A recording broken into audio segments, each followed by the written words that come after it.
सतारा police ने इस दौर की बबली और बंटी की एक ऐसी जोड़ी को पकड़ा है जिसने खुद को पीएमओ में राष्ट्रीय सलाहकार बताकर पूरे महाराष्ट्र में घूम घूम कर लोगों को चूना लगाया। एक कारोबारी की शिकायत के बाद पुलिस ने इस जोड़ी को पकड़ा है जिसने काम करवाने के बहाने उसे 85 लाख रुपए की चपत लगाई। एक कहावत अक्सर कही और सुनी जाती है, जब तोप मुकाबिल हो तब अखबार निकालो। इस कहावत का मतलब बाकी लोगों ने समझा या नहीं, मगर सतारा की रहने वाली महिला ने शायद इस अखबार का जो मतलब अपने हक में निकाला, उसके जरिए उसने एक बड़ा हाथ मार लिया।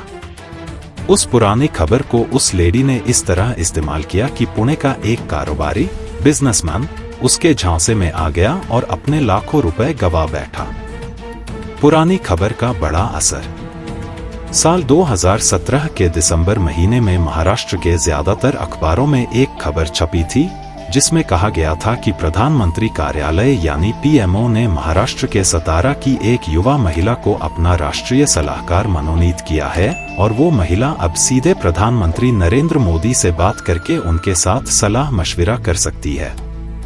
उसी खबर में आगे ये भी छपा था कि 29 साल की कश्मीरा संदीप पवार ने सतारा के जिला कलेक्ट्रेट से वीडियो कॉन्फ्रेंसिंग के जरिए राष्ट्रीय सुरक्षा सलाहकार यानी एनएसए अजीत डोभाल के साथ बातचीत की।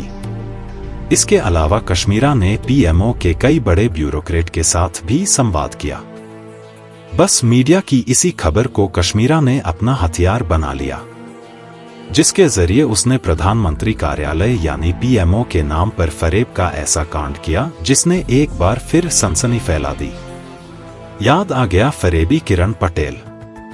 याद होगा पिछले ही साल किरण पटेल नाम के एक फौंदेबाज ने पीएमओ का बड़ा अफसर बन दिल्ली से कश्मीर तक सैकड़ों बड़े अधिकारियों को उल्लू बनाया और अपना उल्लू सीधा किया था। जब उस खबर का सच सामने आया तो दिल्ली में हड़कंप मच गया था।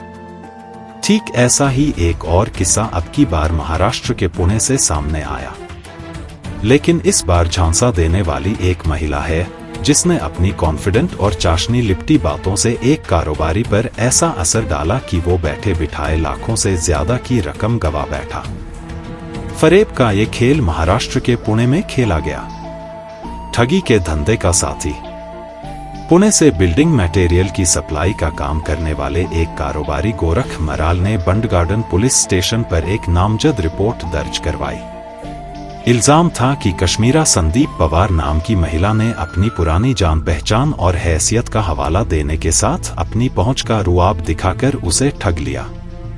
कश्मीरा के इस ठगी के धंधे में उसका साथ दिया गणेश गायकवाड़ नाम के एक शख्स ने। पुलिस के पास पहुंची शिकायत के मुताबिक गणेश और कश्मीरा दोनों ही महाराष्ट्र के सतारा जिले के रहने वाले बताए गए। पीएमओ दिल्ली में नेशनल एडवाइजर। पुलिस को मिली शिकायत के मुताबिक कश्मीरा ने गोरख मराल को ये भरोसा दिलाया कि वो पीएमओ दिल्ली में नेशनल एडवाइजर है। ऐसे में उसकी जान पहचान और पहुंच अब सरकार से लेकर तमाम सरकारी दफ्तरों में हो गई है। इसलिए अब किसी भी तरह के सरकारी ठेके दिलवाना उसके बाएं हाथ का काम है। गोरख मराल ने बताया कि उसने कश्मीरा और गणेश गायकवाड़ के साथ कई जगहों पर कई मीटिंग्स की। उसी दौरान बहाने से उसे अखबारों में छपी वो खबर भी दिखाई गई जिसमें सतारा की युवा महिला को राष्ट्रीय सलाहकार बनाने की खबर छपी थी। इसके साथ साथ गोरख मराल का भरोसा जीतने के लिए कश्मीरा ने अपने व्हाट्सएप पर एक ग्रुप में मौजूद कुछ ठेके के ऐसे दस्तावेज वगैरह भी दिखाए जिसमें खुद प्रधानमंत्री नरेंद्र मोदी के दस्तखत थे। रॉ के अफसरों तक पहुंच का हवाला। गोरख मराल की शिकायत के मुताबिक कश्मीरा के साथी गणेश गायकवाड़ ने दावा किया था कि उसकी भारत की खुफिया agency raw research and analysis wing के कई बड़े अफसरों तक पहुंच है। यहां तक कि उसने एक गृह मंत्रालय की तरफ से जारी एक लेटर भी दिखाया जिसमें उसे हथियारों की सप्लाई का लाइसेंस देने की बात लिखी थी। पैसे वापस मांगने पर उल्टा फंसाया। गोरख मराल की शिकायत के मुताबिक कश्मीरा ने कथित तौर पर दिसंबर 2019 और मार्च 2022 के बीच उनसे 50 लाख रुपए, कुछ नकद और बाकी ऑनलाइन ट्रांसफर के जरिए करीब 85 लाख रुपए की रकम ऐंठी थी। झांसा ये था कि वो पीएमओ के एडवाइजर की हैसियत से उसे ठेका दिलवा सकती है। लेकिन मराल की शिकायत के मुताबिक इतनी रकम देने के बावजूद उसे कोई भी सरकारी ठेका नहीं मिला और जब उसने कश्मीरा और गणेश गायकवाड़ से पैसे वापस मांगे तो पिछले साल यानी 10 जनवरी 2023 को जबरन वसूली की एफआईआर लिखवाकर उसे झूठे इल्जाम में फंसा दिया। इस एफआईआर के मुताबिक गोरख मराल के साथ साथ एक होटल मालिक को भी फंसाया गया था। इल्जाम लगा था कि इन लोगों ने 50 लाख रुपए की रकम की रंगदारी मांगी और 50,000 रुपए जबरन वसूल भी लिए। धोखाधड़ी की धाराओं में केस दर्ज। गोरख मराल ने बीते सोमवार को पुलिस में धोखाधड़ी की ये शिकायत दर्ज करवाई थी और पुलिस ने बुधवार को कश्मीरा और उसके साथी गणेश गायकवाड़ को सतारा से गिरफ्तार कर लिया। कश्मीरा और गणेश के खिलाफ धारा 419 यानी फर्जी पहचान बताकर धोखाधड़ी करना, धारा 420 यानी धोखाधड़ी और धारा 34 यानी अपराध का एक जैसा इरादा के आरोप लगाए गए हैं। पीएमओ का फर्जी लेटर दिखाया। इंडियन एक्सप्रेस की खबर के मुताबिक इसी बीच पुलिस के सामने कश्मीरा और उसके लिविंग पार्टनर गणेश गायकवाड़ के खिलाफ एक एफआईआर सामने आई। वो शिकायत होटल मालिक फिलिप भंबल की तरफ से दर्ज करवाई गई थी, जिसमें दावा किया गया था कि पीएमओ का फर्जी लेटर दिखाकर कश्मीर और गणेश गायकवाड़ पूरे महाराष्ट्र में घूम घूम कर लोगों को ठग रहे हैं।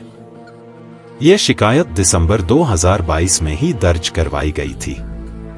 ये दोनों लोगों को उत्तर प्रदेश, नागालैंड, त्रिपुरा और लोकसभा के सचिवालय में ठेका दिलाने के नाम ठगी करके लोगों को उल्लू बनाते घूम रहे हैं। गुनाहों की लंबी फहरिस्त। कश्मीरा और गणेश गायकवाड़ को पुलिस ने गिरफ्तार कर लिया है, लेकिन उनके गुनाहों की फहरिस्त बड़ी लंबी है। पुलिस का कहना है कि इन दोनों के जुर्म की कुंडली को पढ़ने और इनके दाव पेंच को समझने में थोड़ा वक्त लगेगा। इसी बीच वो पत्रकार भी सामने आया जिसने कश्मीरा के 2017 में राष्ट्रीय सलाहकार बनने वाली खबरों के अलावा कुछ ऐसी खबरें भी छापी थी जिसके जरिए कश्मीरा ने महाराष्ट्र के लोगों में अपना भौकाल बना लिया था। उसका दावा है कि वो खुद धोखे का शिकार हुआ है और अब उसके पास भी उन तमाम लोगों के फोन आ रहे हैं जिन्हें कश्मीरा और गणेश ने अपने फरेब का शिकार बनाया।